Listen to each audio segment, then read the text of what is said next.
ചില സമയങ്ങളിൽ ജീവിതഭാരം തലയിലേറുമ്പോഴും മനസ്സ് അസ്വസ്ഥമായിരിക്കുമ്പോഴും നമ്മൾ കാണുന്നതും കേൾക്കുന്നതും തലതിരിഞ്ഞായിരിക്കും അല്ലേ.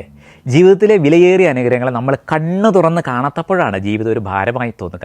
എൻ്റെ ഭാര്യയും ഞാനും തമ്മിൽ വഴക്കിടാറുണ്ട്, പിണങ്ങാറുണ്ട്, പരിഭവങ്ങളും പല്ലുകടിയും ഒക്കെ ഞങ്ങൾ ദാമ്പത്യ ജീവിതത്തിൽ ഉണ്ടാകാറുണ്ട്. പിടിവാശിയും നിർബന്ധ ബുദ്ധിയും ഒക്കെ ഉണ്ടാകാറുണ്ട്. എനിക്കതിൽ വിഷമമില്ല, കാരണം എൻ്റെ ഭാര്യ അടുത്തുണ്ടല്ലോ എന്ന് ഞാൻ സന്തോഷിക്കുന്നു.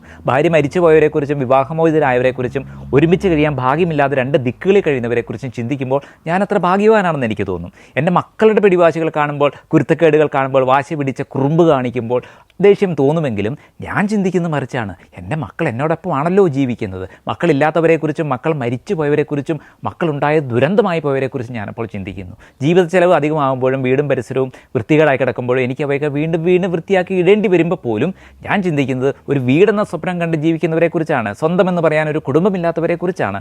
എനിക്ക് ഇത്രയൊക്കെ ഉണ്ടല്ലോ എന്ന് ഞാൻ സന്തോഷിക്കുന്നു.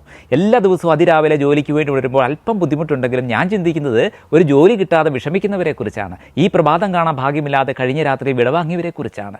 ഈ വീഡിയോ നിങ്ങൾ കണ്ടുകൊണ്ടിരിക്കുമ്പോൾ പോലും ഈ ലോകത്ത് എത്രയോ പേർക്ക് കാഴ്ചയില്ലാതുണ്ട്, കേൾവിയില്ലാതുണ്ട്. അവരെക്കുറിച്ച് ഓർക്കുമ്പോൾ നമുക്ക് ലഭിച്ച ഭാഗങ്ങളെക്കുറിച്ച് നമുക്ക് സന്തോഷിക്കാൻ സാധിക്കില്ലേ? ചെറിയ ചെറിയ കാര്യങ്ങളിൽ പോലും സന്തോഷം കണ്ടെത്താൻ കഴിയുമ്പോഴാണ് നമ്മുടെ ജീവിതത്തിൻ്റെ യഥാർത്ഥ വില നമുക്ക് മനസ്സിലാകുന്നത്. അപ്പോൾ ഈ പരിഭവങ്ങളൊക്കെ പ്രത്യാശകളായി മാറും. തുറക്കട്ടെ മനസ്സുകൾ.